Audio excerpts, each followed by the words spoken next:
ராமேஸ்வரம் துறைமுகத்திலிருந்து கடந்த ஜூன், ஜூலை மாதங்களில் மீன்பிடிக்கச் சென்ற 24 மீனவர்கள் எல்லை தாண்டி வந்ததாக இலங்கை கடற்படையால் கைது செய்யப்பட்டு சிறையில் அடைக்கப்பட்டனர்.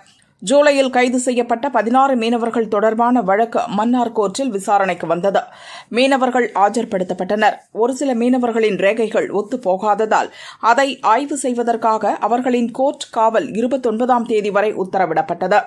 ஜூன் 28இல் எல்லை தாண்டி வந்ததாக கைது செய்யப்பட்ட 8 மீனவர்கள் மீதான வழக்கும் விசாரணைக்கு வந்தது. ராமேஸ்வரம் மீனவர்கள் 8 பேருக்கும் தலா 1,75,000 ரூபாய் அபராதம் விதிக்கப்பட்டது. அபராதம் செலுத்தினால் விடுதலை செய்யப்படுவார்கள் என்றும், தவறினால் 6 மாதம் சிறை தண்டனை விதிக்கப்படும் எனவும் தீர்ப்பளிக்கப்பட்டது. வயிற்று பிழைப்புக்காக மீன்பிடிக்கச் சென்றவர்களுக்கு லட்சக்கணக்கில் அபராதம் விதித்தால் எப்படி கட்ட முடியும் என மீனவர்களின் குடும்பத்தினர் வேதனை தெரிவித்தனர்.